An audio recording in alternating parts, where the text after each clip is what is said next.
Hey everybody, this is Jason, zombie collector, and I get this question a lot. I do not collect zombies; they're not real.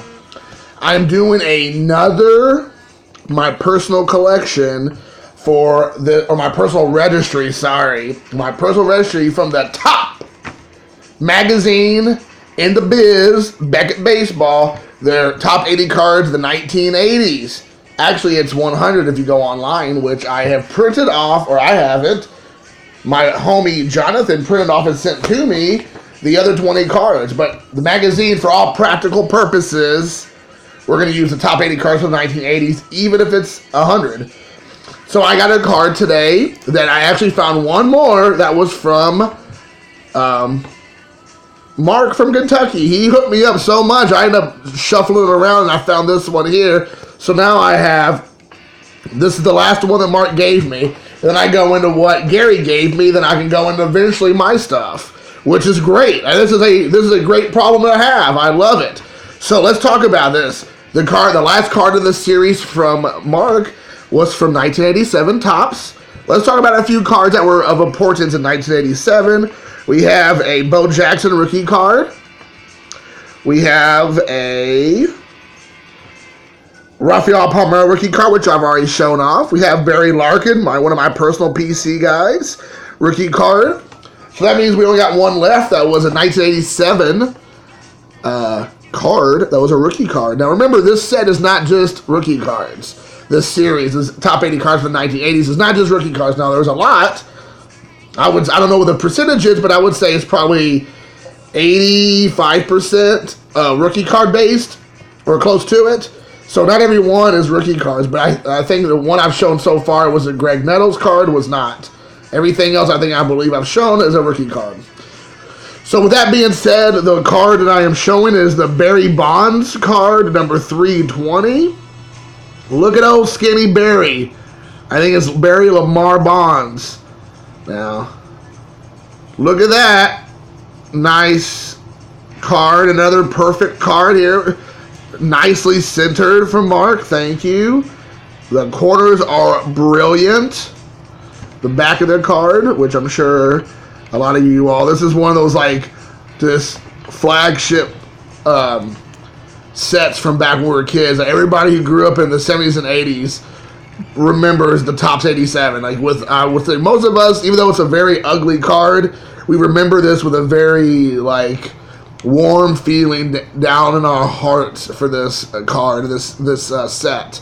It looks like, I don't know if you all know, but here in Indiana in the 1960s and 70s, a lot of basements had that fake balsa wood siding inside their basements, where somebody thought it was a good idea to put fake looking wood paneling across their basements. That's the word I was looking for, paneling. And it would be all over your basement. So there's this fake pressed wood or whatever that you would have. And my house was no different. My parents had this pressed fake wood in our basement for entertaining. And it was the shag carpet and all that jazz.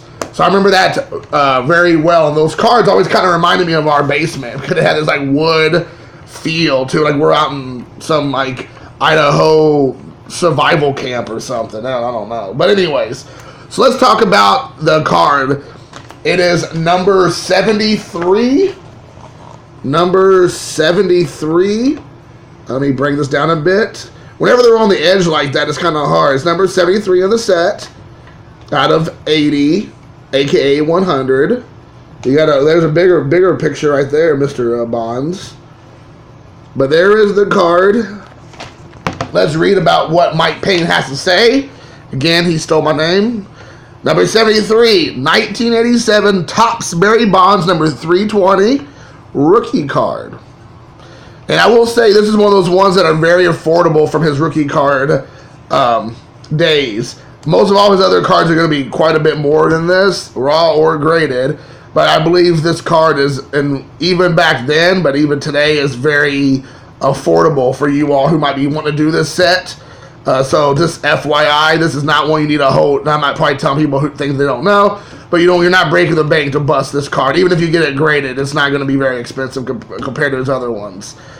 So, no one knew, or nobody knew at the time, But the press ran day and night in 1987 for Topps Baseball. That's okay. It made this card settle into a very affordable range so that even when he was at the top of the baseball world, kids could still afford this Barry Bonds Topps rookie card.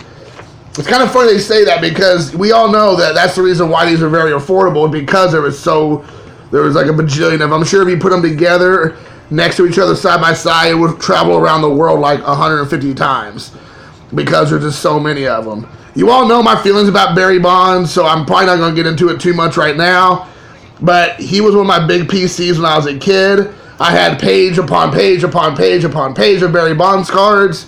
And then when it came out that he was a scumbag cheater, it kind of sucked because you really, as a kid, I take that personal. I was a kid and I looked up to Barry Bonds. I thought, he was just the bee's knees. I didn't get into the whole politics of him being all butthurt about Andy Van Slyke getting more attention than him in Pittsburgh, and he had his bad relationship with the press. I mean, when you're an 8, 9, 10, 11-year-old kid, you're not paying attention to that stuff. Or if you are, you're one of those rare kids who do. I just loved what he did on the baseball field. And, being in Central Indiana or being in Southern Indiana, the Pirates play the Reds a lot, so I got to watch him play a lot when I was a kid growing up. And when he went to the Giants, I kind of lost interest. Not because he went to the Giants, I just didn't see those games as much. Because even when you had cable, we just don't get a lot of Giants games in Indiana. They're going to show more local games than that. So I never got to see him play a lot unless there was like significant games as I got older.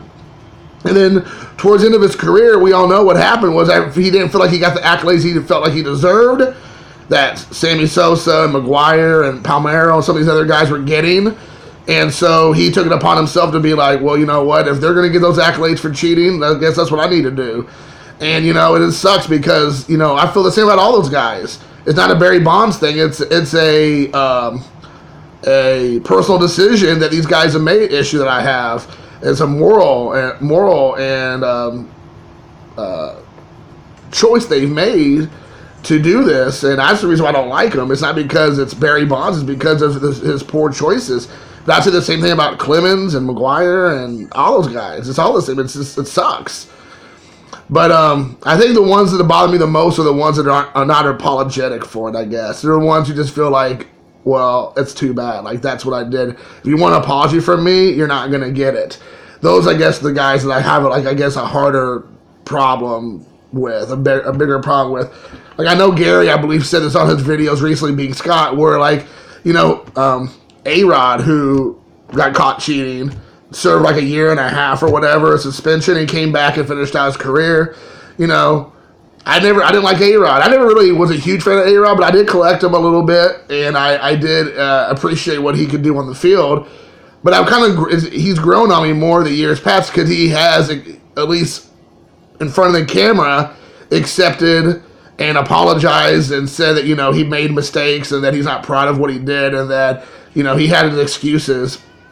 But I see the way he interacts with kids on Major League Baseball Network, MLB Network, or MLB Tonight, and I've seen him in interviews and where he talks to people, and I kind of got this warm feeling in my heart about, I don't agree with what he did as a player, but as a person, I can kind of see that at least again in front of the camera, he is making concessions to try to show that he is a good guy, that he made poor choices, and that he doesn't want to be his whole life to be tainted from however many seasons he did that, but when he finally got caught. But with that all being said, it is what it is. I'm sure I'll bring this up again with other times I show off cards of these guys.